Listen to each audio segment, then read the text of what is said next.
Tim, have you been working on your tossing since the Ashes? I'm sure you'd love to bat out there. The coin, yes.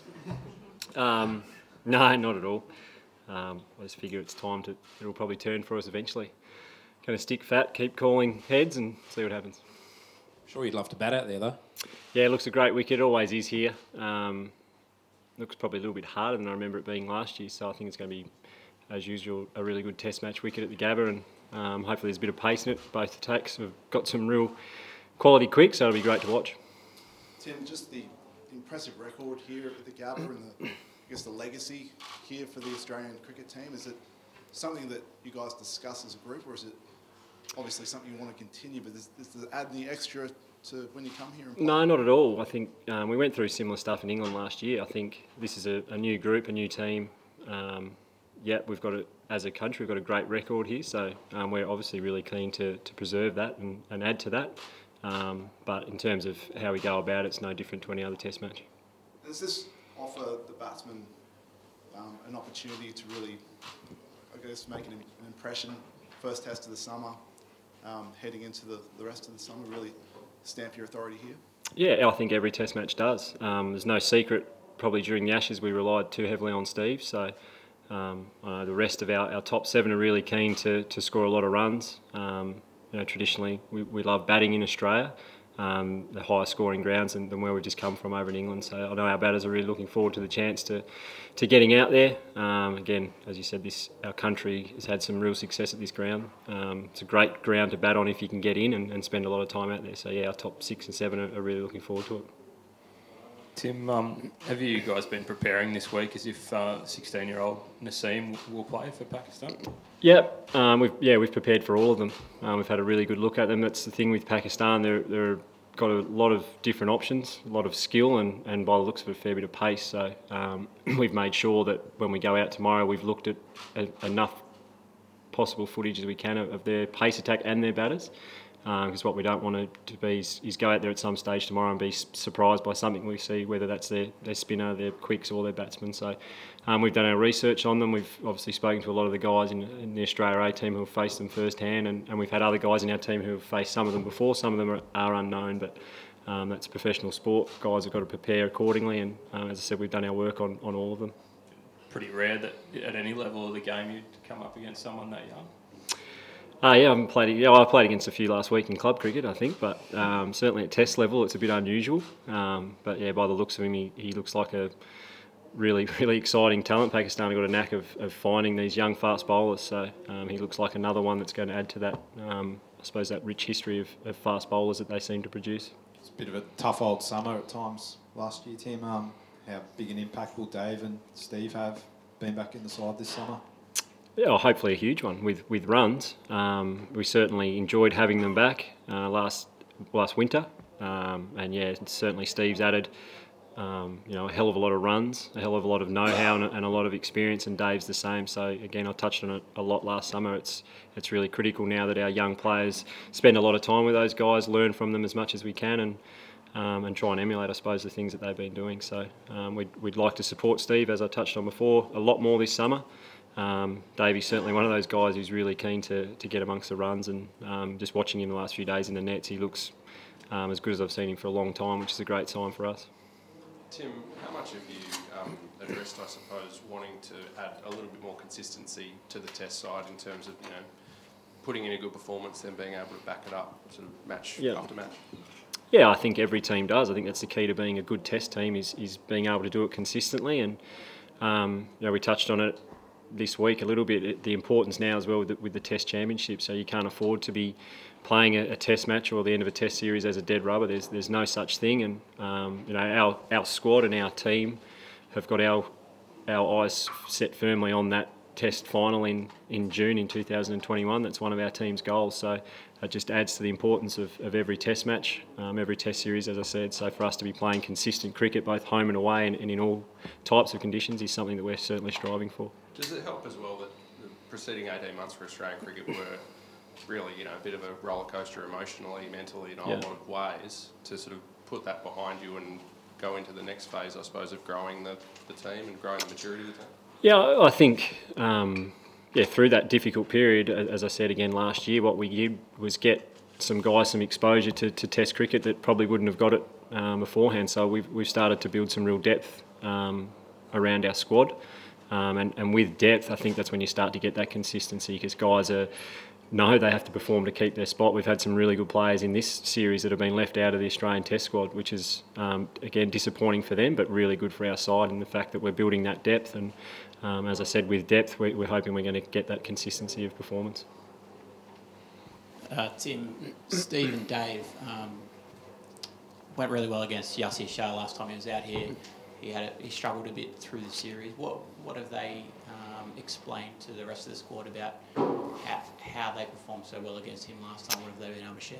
Yeah, they've shared a bit on him. I won't tell you exactly what it was. We don't really want to tell him what they've sort of picked up, but look, what we know about Yasir is a quality bowler. I think I heard the other day he was the fastest bowler to 200 Test wickets. So, he's not the first bowler to come to Australia and struggle once. I don't think we're going to be judging him off the couple of Test matches he played here 3 or 4 years ago. We know how good he is. We know the threat that he is, and again, we're really lucky that we've had Steve and Dave have played against him a lot, have had some success against him, and they've been able to share what worked for them against him. But again, I'm expecting him to be a different bowler than he was last time around. He's had some time to think about it and prepare for this series and the conditions he's going to get. I think he would have learnt a lot from the last time he was here, and as I said, we're expecting the very best of him. Tim, the Prime Minister jetted in for about 10 minutes this morning. Yeah. Made a reference to what you guys are doing in helping the people who are struggling with droughts and bushfires. Does that actually provide a little boost of what you guys are doing out there, or is it maybe add more pressure? Oh, no, I think it's always great to have him around. He brings plenty of media with him, that's for sure. He's got more bodyguards than me, although someone said that I'm the second most important person in Australia. I haven't got a single bodyguard, but maybe I'll have to have a chat to him about that. But no, look, we love having people like that come in and around our group. We realise the privilege that we've got in representing our country, and sometimes we get to meet people like that. And we had Luke Hodge down there as well from the Brisbane Lions, who's football royalty. So it's great. We get to meet all these types of people. Someone said you're the second most important. Do you ever feel like sometimes you're treated like the most important or the highest office in the land? No, I don't. I've said plenty of times before, I don't feel any different whether I'm the captain of Australia or not. And I think that's something that a lot of past captains have kept going with, that second most important gag that gets thrown around a lot. But certainly for me, nothing's changed. And although I do feel very lucky to hold the position I do.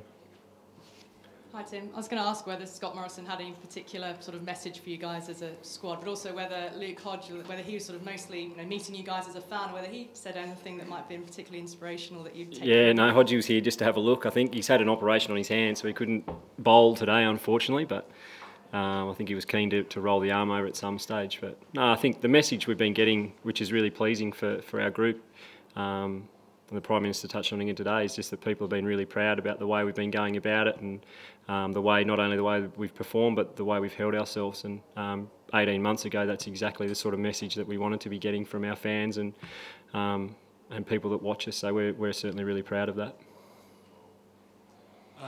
Tim, I guess through the 2000s, there was a real air of invincibility about Australia at home. How big is this summer towards kind of re-establishing that, and how important would it be to do that and to get back to the top of the Test ladder?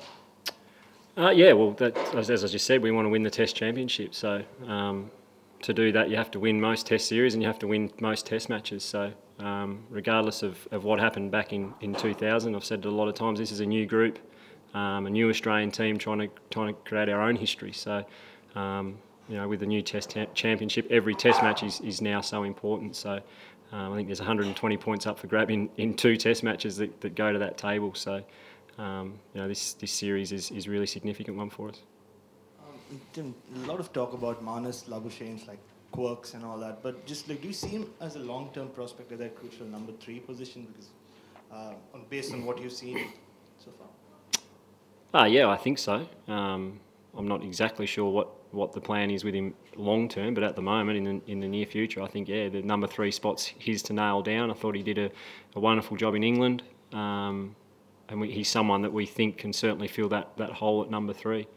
He's had a terrific start to his Test career. He's got good technique, good character, good temperament, and a good number 3 needs all those. So we're certainly excited by what he can do in that role.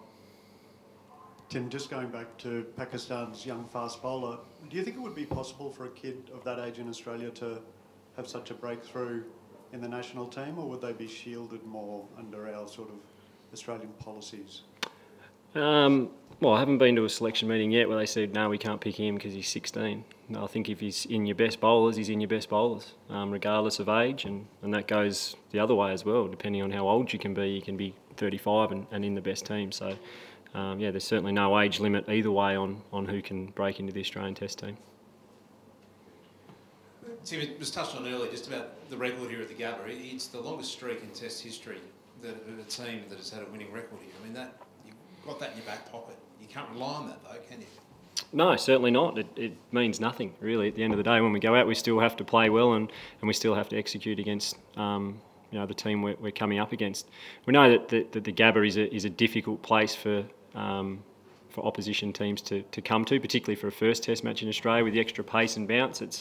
It's foreign to most countries, so I think sometimes you do start with a little bit of an advantage here, knowing the conditions and your players being used to it, and the fact that it can be a really challenging time when you first go out to bat and bowl to be able to adapt to the conditions over here. So hopefully we make the most of that in the first hour tomorrow. Tim, given that Dave Warner's coming off a series where he averaged 9, what have you seen in recent times to make you think that he's ready to get back to what his best cricket was? Oh, look, he hasn't lost any of his appetite to score runs. He's still working as hard as I've ever seen him work. And just watching him, as I said, in the last few days, he looks like he's back to his best. The ball's making a different sound off his bat again. He looks like he's in great positions most of the time when he's batting in the nets. But I think that the best thing and the most pleasing thing about Davey was during the whole Ashes, when he was probably in the worst form of his career, he didn't change one bit, and a lot of players would. He's got unbelievable self-belief, which I think is his main strength, and obviously he didn't put the runs on the board that he would have liked. But I still know that he believes, and we believe, that he's a world-class opener. He's played nearly 80 tests and averages 45 or 46, so I'd be expecting that to be back up over 50 by the end of this series.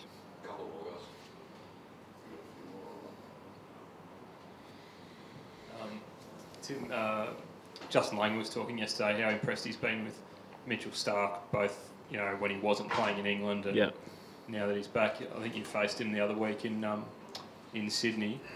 What are you expecting from Mitchell in terms of him getting back to possibly his best bowling? I don't think he's ever been far off his best bowling. I just think that, as we spoke about in England, the conditions we felt suited different bowlers to Starkey or instead of Starkey. So, look, I faced him this summer. He's bowling as well as he ever has. He's bowling quite quickly. We know his record in Australia is really good, and he likes seeing the ball fly through. So, there's been a lot of talk about Pakistan's pace, but I think we've got just as much, if not more. So, as I've said, it's going to be an exciting series to watch.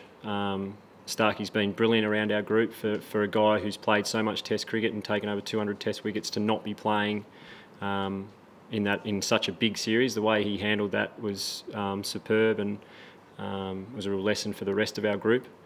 And the same with Josh Hazlewood, and we saw Hoff come back into the Test team, and he looks like he's got better, or he's got a bit more bit between the teeth, and I think we'll see the same from Starkey this summer.